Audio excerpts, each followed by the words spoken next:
like I'm saying, to sit down and praise each other, for me would be really awkward, because the amount of love that Atlee sir has put into this film, all the boys and girls who came before and spoke, all the technicians in the film, Vijay sir, the hard work they have put in. I've always been a fan of cinema from the South. Even when I don't understand the language at times, I've tried to watch it. Now, fortunately, you can hear it in dubbed and also read the subtitles. But to come here and create this cinema for the whole of the country, for me it is actually more than happiness. For me, it is one of the greatest satisfactions of having worked in the Indian film industry for 32 years. So thank you so much, Atlee sir. Thank you, Vijay sir. Thank you, Nayanji, who's not here. Thank you, everyone who's been part of this film. And thank you, Deepika, for not catching on that we had made you shoot the whole film and you thought you had a small role in the film.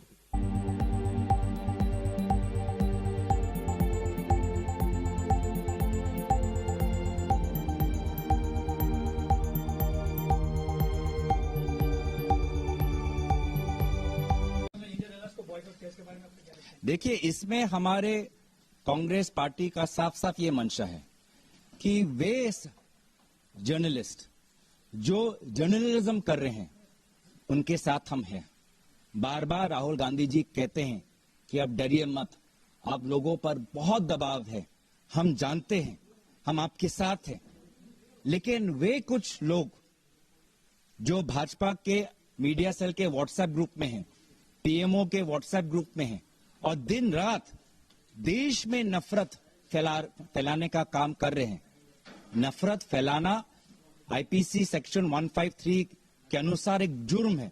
इस जुर्म में हम उन लोगों का सहयोग नहीं करना चाहते। Thank you.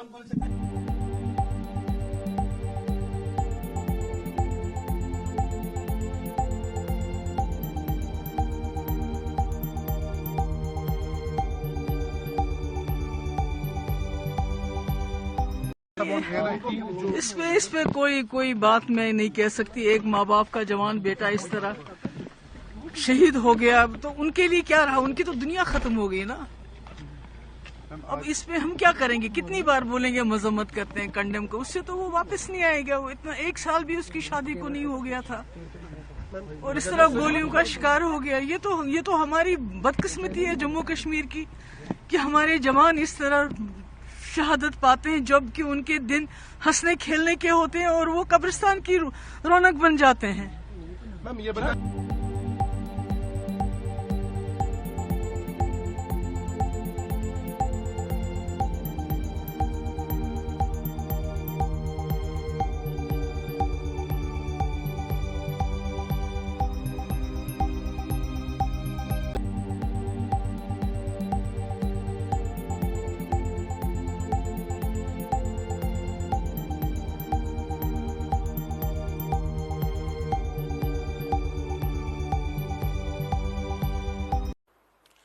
आपको हम 2019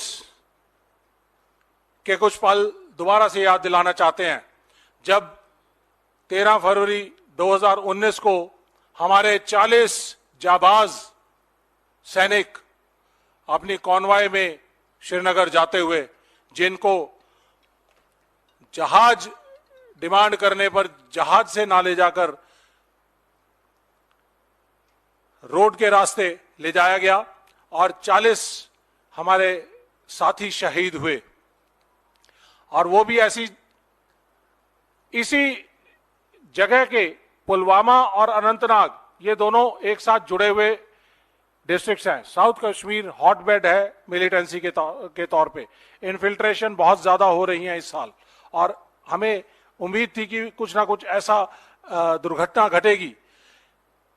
तो मैं आपको याद दिलाना चाहूंगा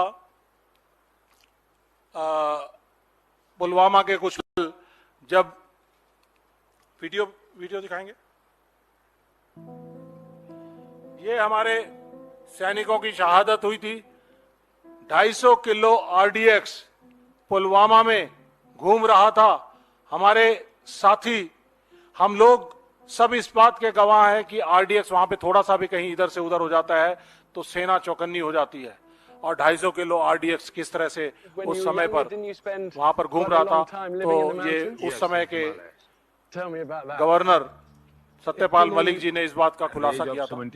और इस समय पर आप मेरे बाएं हाथ पर देख सकते हैं, मोदी जी उस दिन भी अपना महिमा मंडन कर रहे थे। मोदी जी उस दिन एक डॉक्यूमेंट्री की रिकॉर्डिंग कर रहे थे, शूटिंग कर रहे थे।